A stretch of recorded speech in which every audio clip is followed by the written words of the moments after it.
Well, one person has owned the millennials this election cycle, and there's a chance he won't be on the ballot in November. So, jump ball. Hillary Clinton, Donald Trump, which one of these candidates will win the youth vote? Joining me now, backer Richard Goodstein, Salvator Mastra, Mercedes Schlapp, and for the first time, Kristin Tate.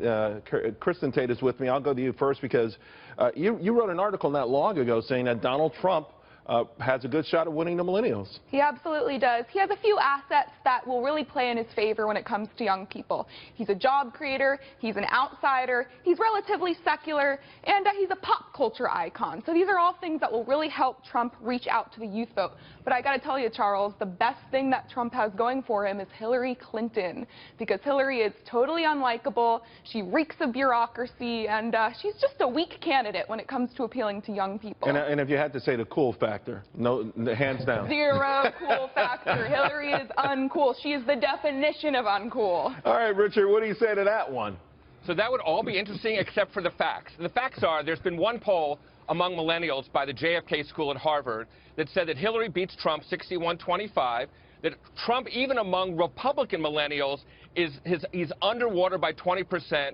He's underwater by 17 favorable, 74 unfavorable among all millennials. And if you take the issues that millennials care about, they don't want to blow up Dodd-Frank. Their whole beef is that Wall Street millennials know what Dodd-Frank is? Well, listen, but their beef is, Charles, that Wall Street is too powerful. They don't want to give it free rein. They don't want to blow up the Paris Climate Agreement. They actually think that LGBT rights are important. Donald Trump is basically talking about putting somebody on the Supreme Court who equates homosexuality with bestiality and necrophilia. Those are issues that millennials actually care about. They're more tolerant. I hate to break it to you. All right, Salvador, you know, my son is home from school. He goes to college in London. And, you know, we've had this discussion. And I would think that maybe the most vulnerable area for Donald Trump would be on maybe the social issues and tonality, I think, with some of these younger folks. You're in that group. You were an advocate for Donald Trump out the gate.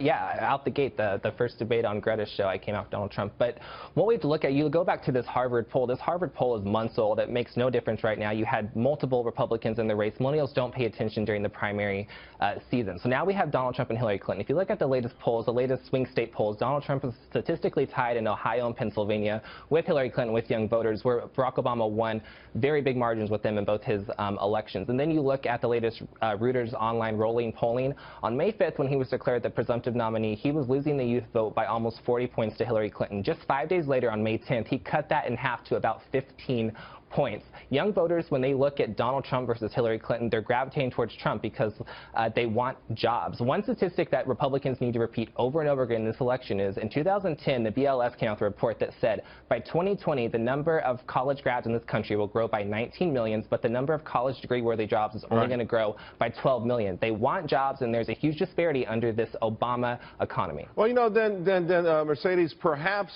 this is where Hillary takes a page from Bernie Sanders and start promising a whole bunch of free stuff. That might be the only thing she can do. Well, I think that's where she's going to be forced to go in that direction and hope that she's going to be able to grab the millennial vote. I mean, to just think about it, Bernie Sanders is the one that's had huge success with the millennials, and really even young women who really would support Bernie over Clinton. So to just think that Hillary Clinton could just easily win over this vote, I don't think it's going to be that simple. I think we got to look at it from a swing state perspective as well. In Pennsylvania, during the primary, Trump won 52% of the Republican millennials in that state.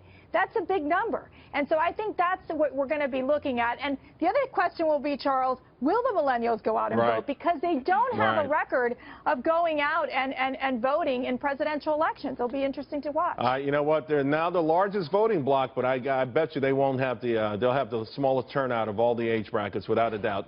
Thanks a lot, guys. Really appreciate it.